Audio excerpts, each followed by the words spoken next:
I believe we have a brand new pathology here that we have to deal with, and that oncologists are not recognizing and not realizing what they're dealing with and why they are struggling with COVID vaccinated patients who develop these cancers. This is a cancer of the elderly, and I am seeing 20-year-olds present with stage 4 cholangiocarcinomas where the median age is 70. This was an attack on young people. This was an attack on children. And now these young people, these children are suffering these extremely aggressive cancers we've never seen. Ivermectin will inhibit and kill cancer stem cells.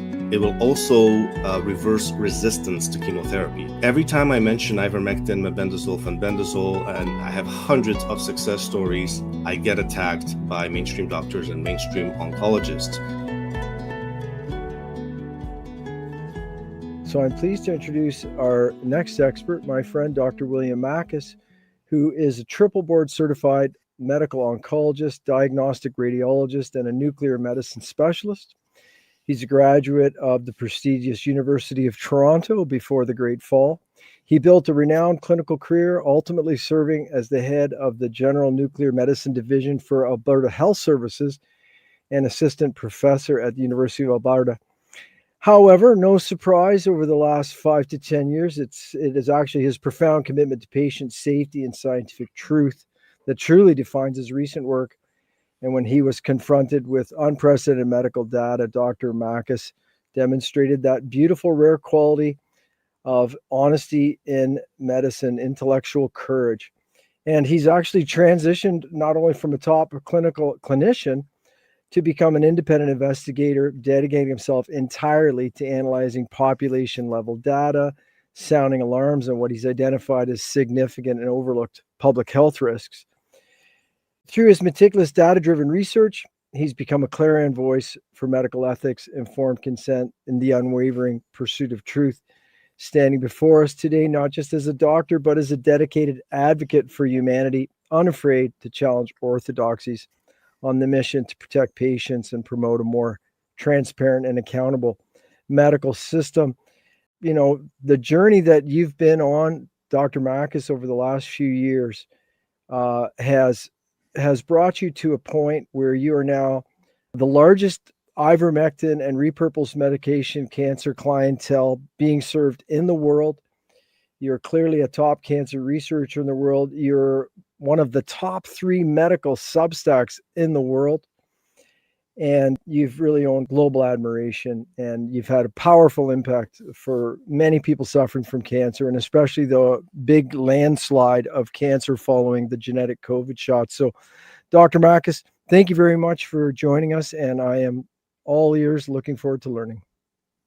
Thank you, Dr. Shozi, and thank you, World Council for Health.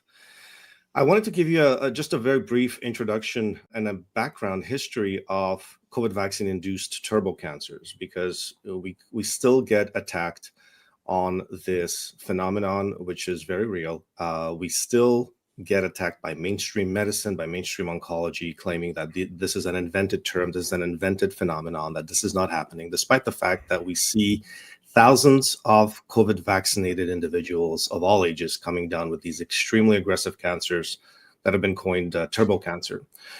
And so I really want to highlight the pioneers in this field. And we have one of them here today, Dr. Ute Kruger, who first raised the concern in September of 2021 when she started seeing very aggressive cancers in the COVID vaccinated.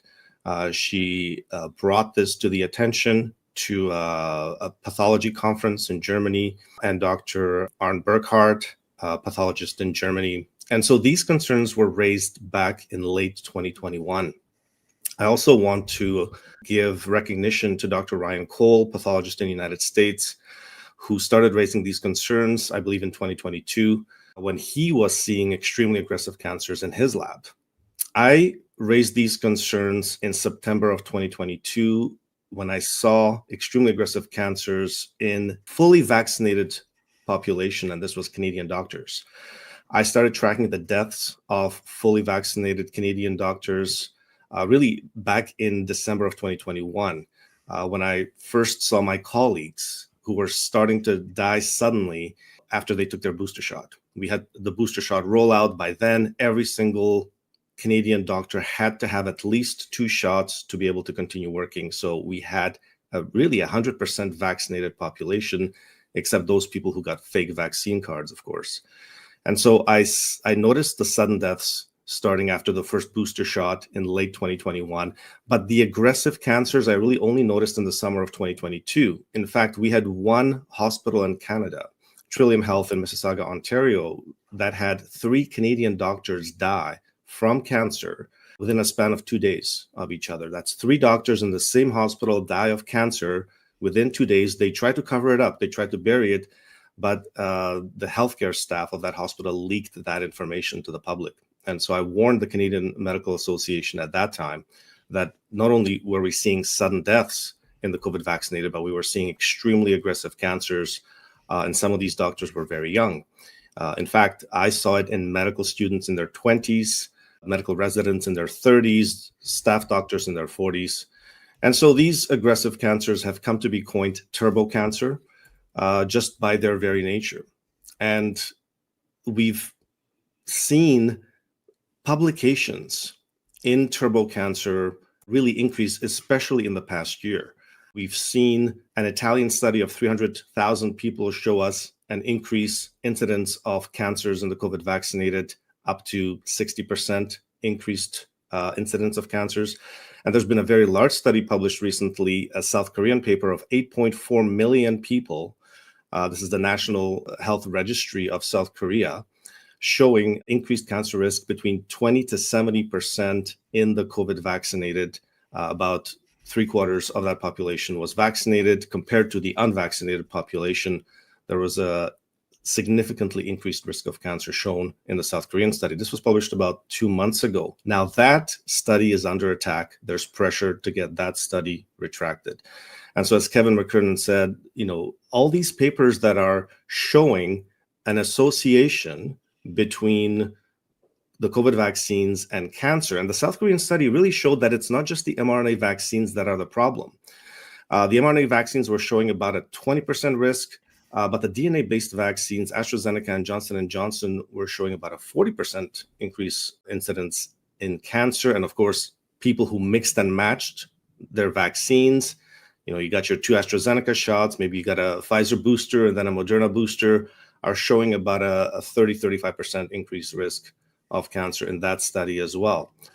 And so this is a real phenomenon. There's more and more publications that are coming out showing that this is a real phenomenon. Now, you will not find these papers if you search for the term turbo cancer, because it's not a medical term. This is a sort of a colloquial term that has arisen on social media platforms. And so one of the attacks that we face is that turbo cancer is not a real thing. Of course, we get attacked with community notes on Twitter. I've been harassed for 2 years. Every single post I post about cancer and COVID vaccines, there's a community note posted that this is an invented term. This is made up by anti-vaxxers. And of course, they use fact checks as their sources like Reuters or USA Today. But so you will not find these under the term turbo cancer. But if you search in PubMed or Google Scholar, and you search for cancer and COVID vaccines or mRNA vaccines, Pfizer, Moderna vaccines, you will find these papers. And there are now, I would say, probably over 100 papers that are examining the potential mechanisms. Of course, with the incredible work of Kevin McKernan, 2023 was, the key year when we found out about the DNA contamination of the vaccines as one of the, major factors. And the fact that all the Pfizer and Moderna vaccines and their boosters, they all have this problem of contamination. And so that really put a lot of fuel on a fire in terms of being able to now look at potential mechanisms of how these cancers are arising.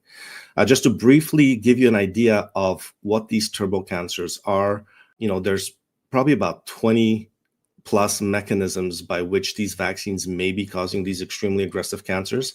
I believe this is a brand new pathophysiology. I don't believe that we've seen these cancers before, and these are similar to very aggressive cancers we've seen in the past.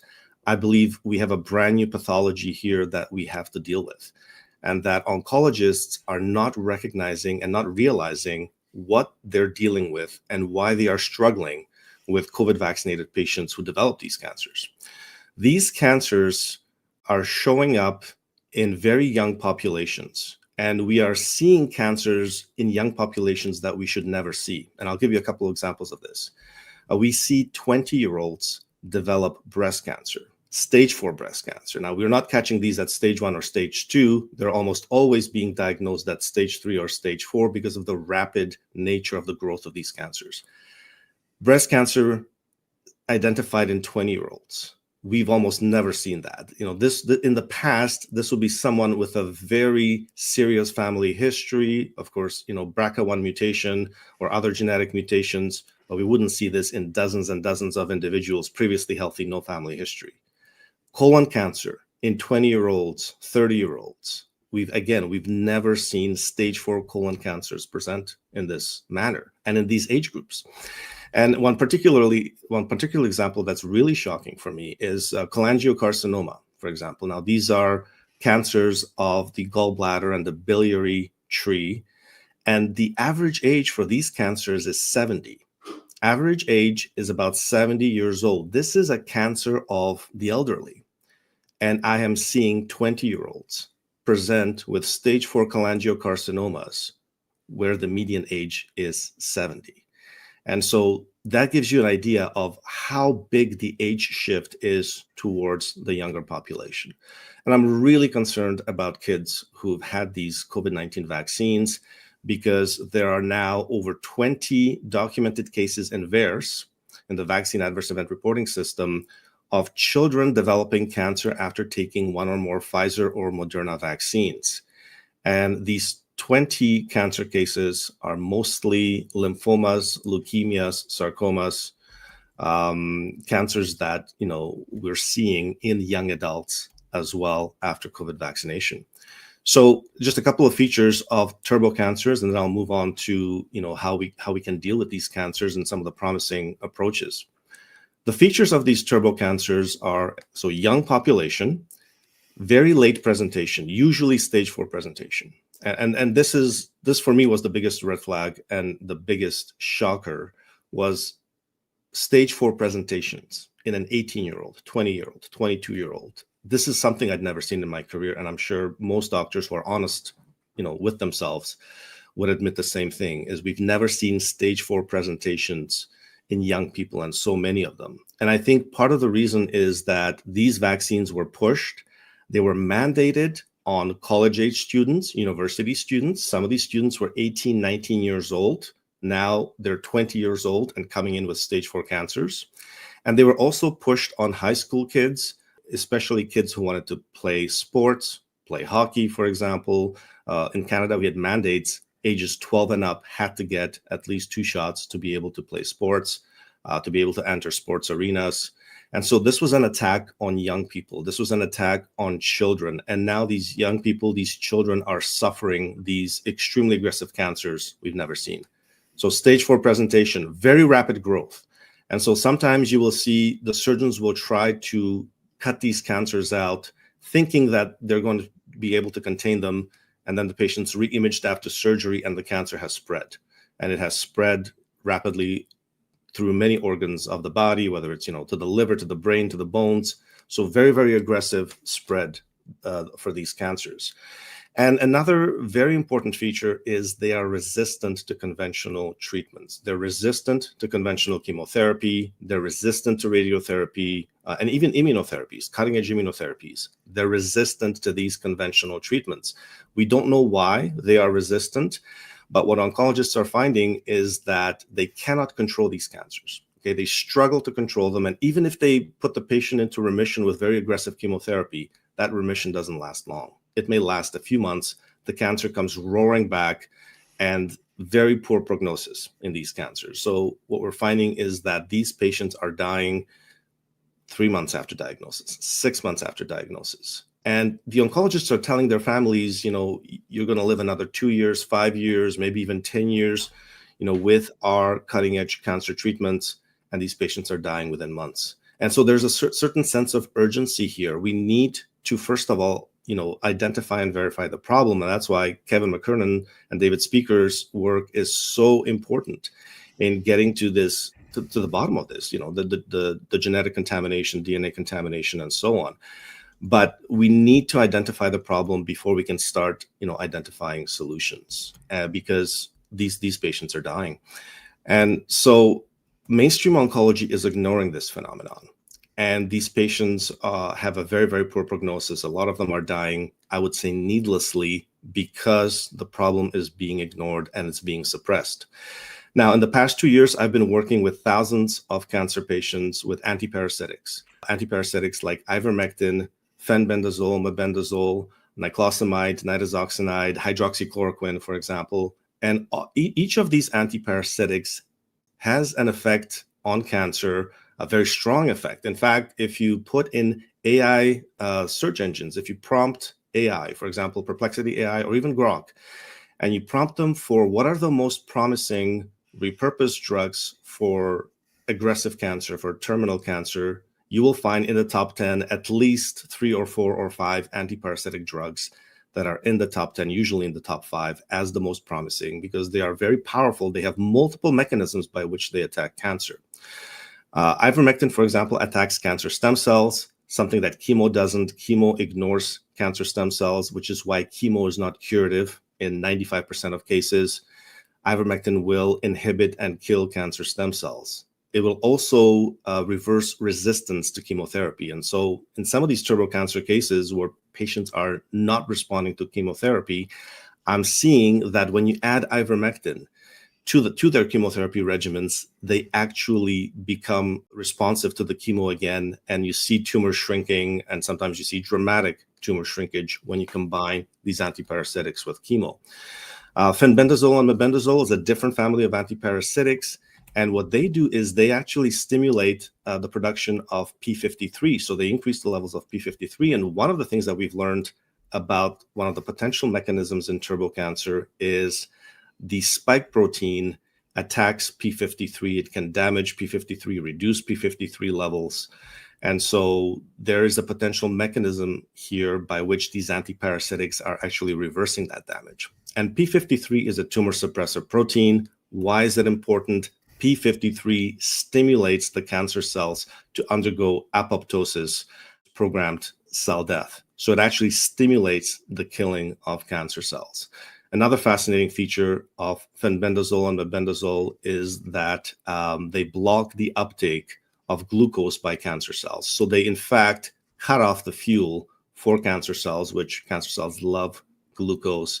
And so they'll block glucose transport channels to actually starve these cancers. And regardless of whether these cancers are in an unvaccinated or a vaccinated individual, that effect seems to persist. So these antiparasitics are being heavily attacked and are being suppressed. Every time I mention ivermectin, mebendazole, fenbendazole, and I have hundreds of success stories, I get attacked. I get attacked by mainstream doctors and mainstream oncologists. And just going back to what Kevin McKernan said about this phenomenon of trying to retract papers, get good papers retracted. I've had this happen to me very recently. We published recently a paper on fenbendazole, 3 cases of stage 4 cancer patients who had failed 3 or 4 or 5 lines of chemotherapy and mainstream oncology regimens. These cancer patients were dying. They took fenbendazole and they became cancer-free, and we followed them up and up to 3 years, and they stayed cancer-free for up to 3 years. So we had 3 cases. We published this paper a few months ago. This was only the second paper published on the antiparasitic fenbendazole in the past 5 years with human cases. The first one was published by Stanford University in 2021. And so they had published 3 cases in 2021. We published 3 cases in 2025. Within a month or 2 of the publication of our paper, now it passed peer review and it was published, we were attacked by the editor of the paper, who's actually the president of the City of Hope Cancer Centers in the United States, in Atlanta, Chicago, and Phoenix. This was Dr. Maurice Markman, president of City of Hope. So a big-time oncologist with a lot of big pharma funding behind him. He said he's going to pull the paper. and they didn't have a good reason to pull the paper. In fact, the reason that they were putting was that I was giving, medical advice to other cancer patients with fenbendazole, and so that was some kind of a conflict of interest. And because that wasn't declared in the way they liked, that they were going to pull the paper. And so this is an attack. We're going to see these attacks not just on Kevin McKernan and David Speaker's work in trying to make the link between COVID vaccines and these turbo cancers, but even those of us who are going to try to treat these patients and help these patients and try to get that work published with antiparasitics and these turbo cancers, we're being attacked, and our papers are being attacked for retraction as well.